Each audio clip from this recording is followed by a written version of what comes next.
Hi, my name is Annalisa, and I'm here to share my story with you today. God knows the depth that infertility brings. And yet, in Isaiah 54, God tells Israel, "Sing, barren women, you who never bore a child, burst into song, shout for joy, you who were never in labor, for more are the children of the desolate woman than her who has a husband." At the age of 16, I was diagnosed with PCOS, also known as polycystic ovarian syndrome. With that diagnosis came the news that I may never be able to have children. And at 16, that is devastating news. Knowing that I wanted to be a mother was one of the most important things in my life, and I would never get that opportunity. With that diagnosis came constant weight gain, facial hair, just a plethora of things that I just didn't know how to deal with at the age of 16. Being in school, being overweight, having facial hair, having to explain to my friends who made fun of me, why do you have a mustache? Why do you have facial hair? It just brought up a lot of emotions, and it took me on a deep path of self-hatred, self-loathing, because I felt like I was different. I didn't get my period until I was 21. When I got my period, finally, I went to my doctor. I was so excited. She's like, well, this is great, but you may not, getting it at 21 means that this is even going to make your journey of becoming a mother even harder. And with your weight at the time, I was about, I want to say close to 450 pounds. I was severely overweight because I was an emotional eater because of all the things that came with PCOS.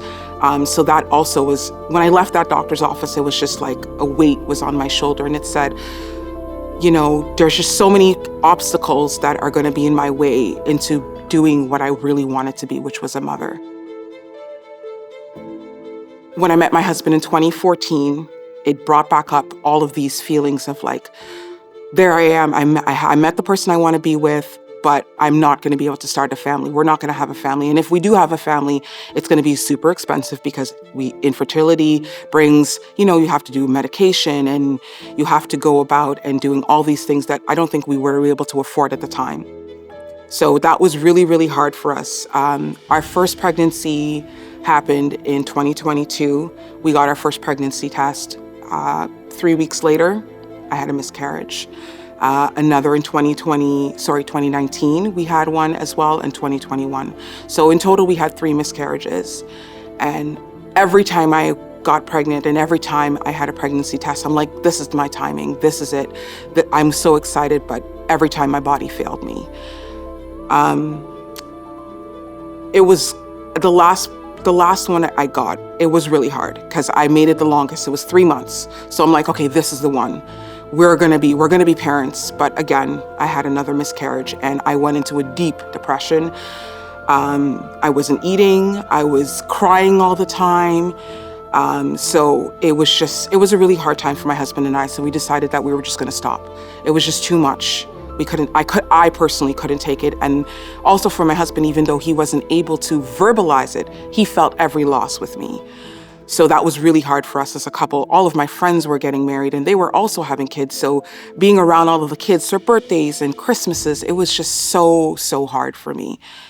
Now, fast forward to 2023, my sister and I go into Costco, just shopping for Christmas, started some Christmas shopping. And as we're in the entrance of Costco, we see this gentleman just looking at us and we're both like, oh my gosh, not again. So he approaches us and he's like, how are you ladies doing? And then, I'm like, listen, guy, I just want to go about my day in Costco. I just want to shop. I just want to do what I'm here for. And he's just like, no. I just want to know how you guys are doing. How's your day? What's going on? And he's like, God laid on my heart to pray for you guys. And I was just like, what are you talking about? He's like, I don't know what it is, but he told me to come over here and to pray for you for something specific that either of you are yearning for. So my sister suffers from a congenital heart disease. She's living on borrowed time, but that's another story.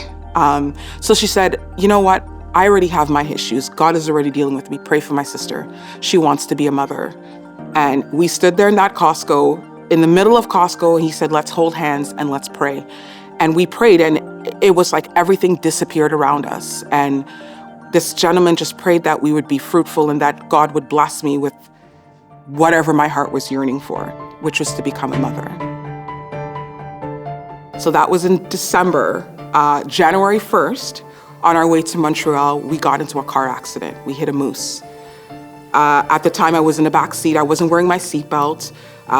My cousin pulled the emergency brake, and that prevented the car from flipping.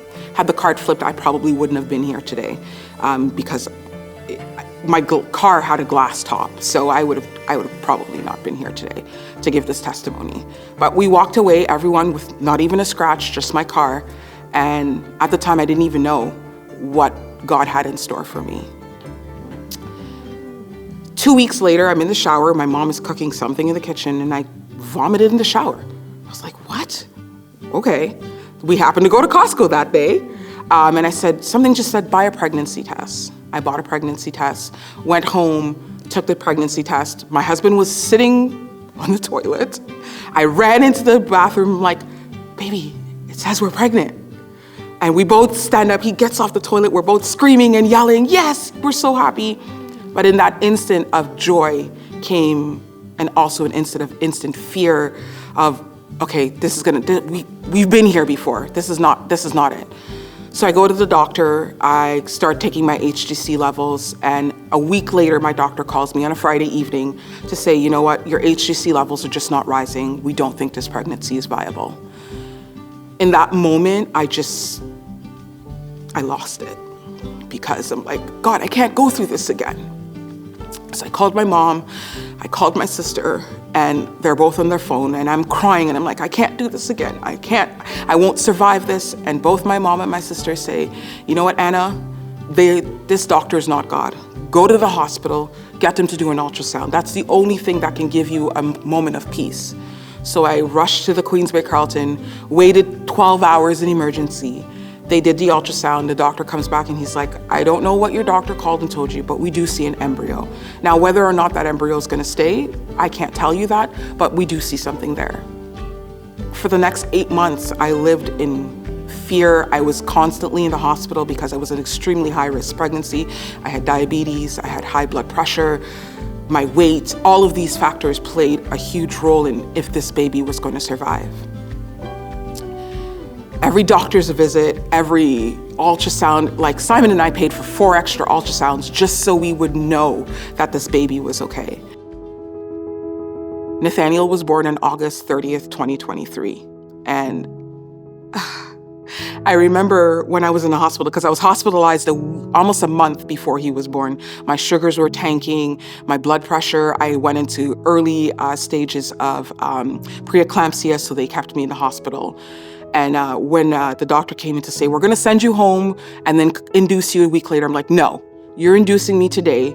I can't do this anymore. So he came on August 30th, and the joy that I felt when he came out, and I had a C-section because I had to have a C-section, and I heard that cry. It was almost like I heard a whisper, and it was like, I heard your cries.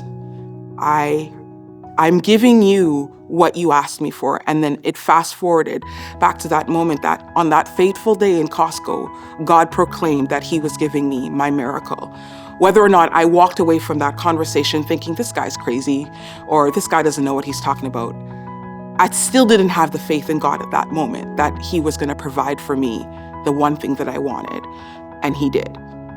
So I can say that on my journey to becoming a mother, I felt fear. I felt loss, although most of my pregnancies were not far along, but they were still losses to me. So throughout this entire journey, all I had to know was that God always had me.